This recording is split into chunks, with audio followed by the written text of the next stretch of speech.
So welcome back students to my video. और students, आज के इस वीडियो में हम पढ़ने जा रहे हैं गोदावरी नदी तंत्र। जो गोदावरी नदी रिवर सिस्टम है, आज हम लोग उसी के बारे में पढ़ने जा रहे हैं, जो कि काफी ज्यादा इंपॉर्टेंट चैप्टर है आपके यूपीएससी एस्पिरेंट्स के लिए, BPSC, UPPSC, MPPSC, NDA, CGL इन और पीसीएस के सभी एग्जाम्स के लिए ये बहुत ही ज्यादा इंपॉर्टेंट होने वाला है आज का इस वीडियो। क्योंकि गोदावरी नदी जो है दक्षिण भारत की सबसे लंबी नदी है, जिसके बारे में हम लोगों को स्टडी करना बहुत ही ज्यादा इंपॉर्टेंट है। ठीक, तो चलिए शुरू करते हैं आज के इस वीडियो को बिना किसी देरी के। तो देखिए, पहला गोदावरी नदी का फर्स्ट पॉइंट देख लेते हैं। फर्स्ट पॉइंट क्या दे रखा है, इसका उद्गम मतलब कि कहाँ से शुरू होता है। जो गोदावरी नदी है उसका उद्गम स्थल का है, मतलब कहाँ से बहना शुरू होती है। ठीक, कहाँ से बहना शुरू होती है, तो देख लेते हैं कहाँ से बहना शुरू होती है। यह त्र्यंबकेश्वर पश्चिमी घाट जो नासिक में है, महाराष्ट्र से होता है इसका उद्गम स्थल। देखिए, जो महाराष्ट्र है, महाराष्ट्र के नासिक, महाराष्ट्र के अंदर अगर हम लोग चले तो नासिक एक शहर है। नासिक के अंदर जो पश्चिमी घाट, वहां पे एक वो पश्चिमी घाट है ना, आप लोग जानते होंगे पश्चिमी घाट, वहीं से त्र्यंबकेश्वर नाम का एक जगह है, वहीं से त्र्यंबकेश्वर नाम के उस जगह से ये हम लोगों की गोदावरी नदी निकलती है। अगर आपको सीधा सीधा बताया जाए, अगर आप जैसे कि छोटे एग्जाम की अगर तैयारी कर रहे हैं, जैसे यूपीपीसीएस, इन सब में अगर देखा जाए सीधा सीधा, तो आपसे अगर जैसे कि कोई एग्जाम की अगर आप तैयारी कर रहे हैं, जैसे कि आपके पीसीएस लेवल में, तो डायरेक्टली अगर आपसे पूछ ले, अगर फॉर एग्जाम्पल हमें त्र्यंबकेश्वर ना दिया जाए, तो आप क्या करेंगे, आप महाराष्ट्र के नासिक से होकर, यहाँ से नासिक से इसका उद्गम स्थल होता है महाराष्ट्र के। रुकिए, मैं यहाँ पे एक मिनी मैप बना देता हूँ। ये मिनी मैप है फॉर एग्जाम्पल हम लोगों का, एक सेकंड सही से इसे बनाऊं, इरेज कर देता हूँ इसे। देखिए कैसे, ये हम लोगों का,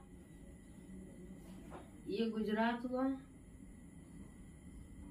ये इधर से ऐसे गया, ठीक, वो उधर का हो गया। हम लोगों को यहाँ पे ये गुजरात हो गया, और गुजरात के जस्ट नीचे ऐसे महाराष्ट्र है कि नहीं है ना, बताओ मेरे को, महाराष्ट्र है कि नहीं, ज्यादा हो गया, यहाँ तक मान के चल देते हैं, ऐसे महाराष्ट्र है। महाराष्ट्र से एक जगह है नासिक, यहाँ से देखिएगा, ध्यान से देखिएगा, यहाँ पे नासिक है। अगर आप यहाँ से नासिक से ही त्र्यंबकेश्वर नाम की एक जगह, यहीं से होकर गोदावरी नदी जाती है और बंगाल की खाड़ी में चली जाती है, सीधे सीधे जाती है। और उसकी सहायक नदियां कहीं कुछ ऊपर से सहायक नदियां आती हैं, कुछ नीचे से आती हैं। ठीक, वैसे नीचे से देखा जाए तो बहुत ही कम नदियां आती हैं, लेफ्ट ट्रिब्यूटरीज, राइट ट्रिब्यूटरीज, वो आप लोग अभी बाद में बात करेंगे। तो अभी समझ में आ गया ना आप लोगों को कि कहाँ से निकलती है, नासिक से। गोदावरी नदी जो है वो नासिक के त्र्यंबकेश्वर से होकर उसका उद्गम स्थल है वहां से। ठीक, महाराष्ट्र के, मैंने मैप में भी आपको समझा दिया, यहाँ पे लिख देता हूँ गोदावरी रिवर। ये गोदावरी रिवर हम लोगों की हो गई, गोदावरी रिवर हो गई, इतना समझ में आ गया। अब मुहाने की बात की जाए तो मुहाने में है, यह नदी 1465 किलोमीटर बहने के बाद डेल्टा बनाते हुए बंगाल की खाड़ी में जाकर गिर जाती है। मतलब अगर आप इसे टोटली समझिए कि बंगाल की खाड़ी की जो गोदावरी नदी है, गोदावरी नदी की लंबाई कितनी है, तो वो होगी 1465 किलोमीटर, यानी कि 1465 किलोमीटर। इसको आप बोल सकते हैं 1465 किलोमीटर इसकी लंबाई है। कितनी? 1465 किलोमीटर किसकी लंबाई है? गोदावरी नदी की। और इतना मतलब बहने के बाद ये डेल्टा बनाती है, डेल्टा बनाते हुए, डेल्टा बनाकर क्या करती है, बंगाल की खाड़ी में जाकर गिर जाती है। मैप में आप समझ सकते हैं, देखिए ये बे ऑफ बंगाल होता है, नीचे हिंद महासागर है, इधर अरब सागर है। अरब सागर वाली नदियों की हम लोग बाद में बात करेंगे, अभी हम लोग किसकी बात कर रहे हैं, बंगाल की खाड़ी में गिरने वाली नदियों के बारे में। ठीक, तो गोदावरी नदी क्या है, बंगाल की खाड़ी में गिरने वाली नदी है। यहाँ से गोदावरी नदी का मतलब जो मुहाना है बंगाल की खाड़ी में है, और इसकी टोटल लंबाई 1465 किलोमीटर है। ठीक, अभी हम लोग यहाँ पे पहुंचेंगे तो फिर रिविजन एक बार करेंगे। नेक्स्ट है इसकी सहायक नदियां कौन कौन सी, सहायक नदियां कौन कौन सी है, यानी कि जो ट्रिब्यूटरीज है, जो आकर इससे मिलती हैं। तो जैसे कि लेफ्ट साइड से यानी बाईं तरफ से देखें तो पूर्णा नदी आती है, प्राणहिता नदी आती है, वैनगंगा आती है, पैनगंगा नहीं वैनगंगा, वर्धा और पैनगंगा। वैनगंगा पैनगंगा दोनों में बहुत अंतर है। वैनगंगा ये वैन है और ये पैन है, पैन मारने वाला पैन, और जो वैन है जो गाड़ी, वी से वैन। और एक इंद्रावती नदी आती है, दूधना नदी आती है, और एक सबरी नदी आती है। ठीक, अब दाईं तरफ से देखते हैं, जो कि राइट तरफ से आती हैं, वो दो मंजरा नदी और प्रवरा नदी। कौन कौन सी नदी? मंजरा और प्रवरा। ये मंजरा नदी पर एक निजाम सागर बांध भी बना है, अभी हम लोग उसकी बात करेंगे। ठीक, नेक्स्ट पे मूव करते हैं। दक्षिण भारत की सबसे लंबी नदी होने के कारण इसे दक्षिण भारत की गंगा या वृहद गंगा भी कहा जाता है। ठीक, दक्षिण भारत की गंगा, दक्षिण गंगा या बूढ़ी गंगा यानी वृहद गंगा भी इसे कहा जाता है। क्यों? देखिए, गंगा इसमें हम लोग क्यों कह रहे हैं? गंगा नदी जो है ना, गंगा नदी भारत में बहने वाली सबसे लंबी नदी है। और वही गोदावरी नदी क्या कहते हैं, प्रायद्वीपीय भारत में बहने वाली सबसे लंबी नदी है, इसलिए इसको दक्षिण की गंगा या बूढ़ी गंगा भी कहा जाता है। नेक्स्ट पे है त्रंबके। अच्छा, अब देखिए इसके जो आसपास कौन कौन से शहर बसे हैं वो देख लेते हैं। पहला शहर जो है त्रंबकेश्वर, नासिक तो सिंपल सी बात है। नागपुर भी वहीं पे बसा हुआ है। निजामाबाद, जो निजामाबाद भी, और ये भद्राचरण भी, ये शहर जो है बसे हुए हैं। कौन कौन से? त्रंबकेश्वर, नासिक, नागपुर, निजामाबाद, भद्राचरण शहर जो है ये सब कहाँ पे बसे हुए? गोदावरी नदी के तरफ बसे हुए हैं। मतलब यहाँ से गोदावरी नदी बहते हुए निकल जाती है। ठीक, अब इस पे परियोजनाएं भी हैं, कुछ प्रोजेक्ट्स भी हैं। इस पे बेसिकली 3 इंपॉर्टेंट प्रोजेक्ट्स हैं। देखते हैं पहला, गोदावरी नदी की सहायक नदी मंजरा नदी पर निजाम सागर परियोजना बना है। मैंने अभी वहां पर बताया, सॉरी यहाँ पे 4 परियोजना है, 4 मेजर परियोजना है। तो देखिए, जो निजाम सागर परियोजना कहाँ पर बनाया गया? तेलंगाना में। और किस नदी के ऊपर? मंजरा नदी के ऊपर। मंजरा नदी क्या है? वो गोदावरी नदी की सहायक नदी है। ठीक, नेक्स्ट है श्री राम सागर परियोजना। जो श्री राम सागर परियोजना है वो भी तेलंगाना में बना है। जयकवाड़ी परियोजना, ये भी महाराष्ट्र में बना हुआ है, महाराष्ट्र में बना है। इसमें मतलब कि इसमें न्यूज भी आती होगी। पोलावरम परियोजना यानी आंध्र प्रदेश में। एपी यहाँ पे है ना, आंध्र प्रदेश में है। आंध्र प्रदेश में कहाँ पर है? आंध्र प्रदेश में ये पोलावरम परियोजना। आप इन सभी परियोजना के नाम लिख लीजिए। मैं रिवाइज करता हूँ। पहला है निजाम सागर परियोजना तेलंगाना पे, श्री राम सागर परियोजना तेलंगाना पे, जयकवाड़ी परियोजना महाराष्ट्र पे, और पोलावरम परियोजना आंध्र प्रदेश पर। ठीक, स्क्रीनशॉट लेने का टाइम मिल जाएगा। नेक्स्ट पे मूव करते हैं। यह नदी को लेकर महाराष्ट्र, आंध्र प्रदेश, ओडिशा और तथा मध्य प्रदेश के मध्य विवाद था, जिसे 1956 के अंतर्राज्य जल विवाद, कौन सा? अंतर्राज्य जल विवाद प्राधिकरण द्वारा सुलझाया गया।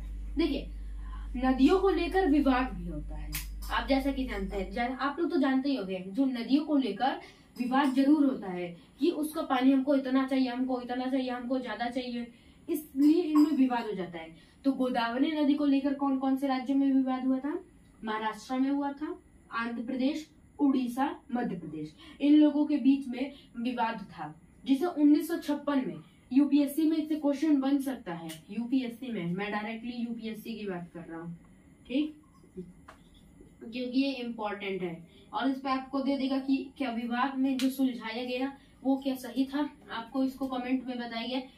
आपको इसको कमेंट में बताना है कि जिस तरीके से इस जल विवाद को सुलझाया गया, क्या वो सभी राज्यों के लिए सही था या नहीं, आपको कमेंट में बताना है। तो किसके द्वारा सुलझाया गया? अंतर्राज्य जल विवाद प्राधिकरण द्वारा इसको सुलझाया गया। अब अपवाह द्रोणी यानी जो ड्रेनेज बेसिन है, अब वो समझ लेते हैं। ड्रेनेज बेसिन यानी कि कहाँ कहाँ तक इसका फैलाव है। तो पहला महाराष्ट्र में, तेलंगाना में, आंध्र प्रदेश में, छत्तीसगढ़ में, मध्य प्रदेश में, उड़ीसा में। अब आप कहोगे कि देखो भाई, महाराष्ट्र से निकलती है, तेलंगाना बीच में आती है, कोई बात नहीं, आंध्र प्रदेश भी बीच में आता है, कोई बात नहीं भाई, मगर इसमें छत्तीसगढ़, मध्य प्रदेश, उड़ीसा कहाँ से आ गई? जब ये सीधे सीधे बंगाल की खाड़ी में जाती है तो क्या ऊपर हो जाती है? ऊपर नहीं होती है। देखिए यहाँ पे द्रोणी यानी ड्रेनेज बेसिन की, ड्रेनेज बेसिन किसे कहते हैं? जिसकी सहायक नदियां भी आकर मिलती है उसे टोटल को ड्रेनेज बेसिन कहते हैं। अब यहाँ कुछ नदियां जो है छत्तीसगढ़ से आती है, मध्य प्रदेश से कुछ नदी आती है और उड़ीसा से आती है, जो कि आकर गोदावरी में मिल जाती है, जिससे क्या होता है इसका जो ड्रेनेज बेसिन है बहुत बड़ा है।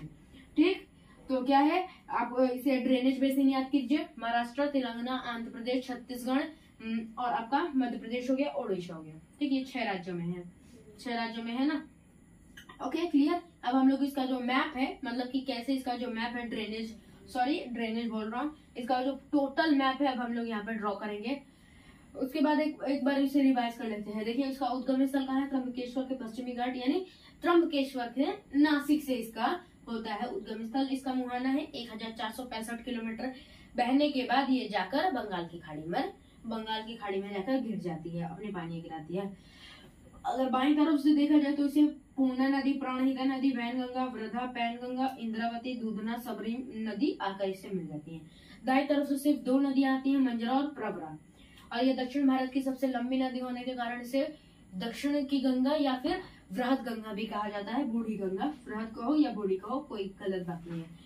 और इसके नीचे जो कुछ मतलब इसके आसपास बसे राज्य कुछ क्षेत्र हैं, जैसे त्र्यंबकेश्वर हो गया, नासिक हो गया, नागपुर हो गया, निजामाबाद हो गया, भद्राचरण हो गया।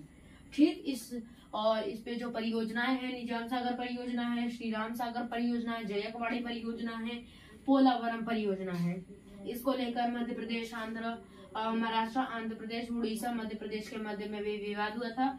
इसे 1956 में सुलझा दिया गया। इसके अंतर्राज्यीय जल विवाद प्राधिकरण द्वारा इसे सुलझा दिया गया था। और इसका जो अपवाद ऋण है, महाराष्ट्र, तेलंगाना, आंध्र प्रदेश, छत्तीसगढ़, मध्य प्रदेश, उड़ीसा तक इसका फैलाव है। अब हम लोग आगे समझते हैं। तो चलिए अब हम लोग आगे समझते हैं। आगे है इसका डायग्राम। जो गोदावरी नदी का डायग्राम हम लोग पूरा देख लेते हैं। एक बार पहले आप लोग इसका स्क्रीनशॉट ले लीजिए, स्क्रीनशॉट ले लीजिए। उसके बाद मैं आपको अब इसको डायग्राम समझाता हूँ। ओके, ले लिए स्क्रीनशॉट? ओके ठीक है, चलिए स्क्रीनशॉट ले लिए। अब हम लोग देखते हैं कि कहाँ से इसका पहले उद्गम स्थल। यहाँ से उद्गम स्थल है इसका नासिक के त्र्यंबकेश्वर से उद्गम स्थल है। यहाँ पे बहते हुए आती है, तो यहाँ पे इससे प्रवरा नदी आकर पहले मिलती है। प्रवरा नदी में आकर मिल जाती है। प्रवरा नदी आकर मिल जाती है, उसके बाद आगे बढ़ती है, इससे मूला नदी आकर मिल जाती है। कौन सी नदी? मूला नदी। ये भी एक सहायक नदी है, मैं उधर बताना भूल गया। ठीक, मूला नदी आकर मिल जाती है। और उसके बाद आगे जाती है तो इन्हें मिल जाती है कौन सी नदी? पूर्णा नदी। पूर्णा नदी इनसे आकर मिल जाती है गोदावरी नदी से। फिर आगे जाती है मंजरा नदी आकर मिल जाती है। और जहाँ पर गोदावरी नदी और मंजरा नदी आकर मिली है, वहीं पर निजाम सागर परियोजना है हैदराबाद में, आंध्र प्रदेश में हैदराबाद में। वहीं पर निजाम सागर परियोजना बनाई गई, जो कि आपके गोदावरी नदी और मंजरा नदी जहाँ पर आकर मिली है। नेक्स्ट आगे बढ़ती है तो यहाँ पे देखिए 2 नदियां वृद्धा और पैनगंगा दोनों आकर मिल जाती हैं। उसके बाद आगे जाती है, ऊपर ये भी उनका है, और उधर आके इनको वैनगंगा मिल जाती है। वैनगंगा मिलती है तो उसके बाद इसका नाम प्राणहिता पड़ जाता है।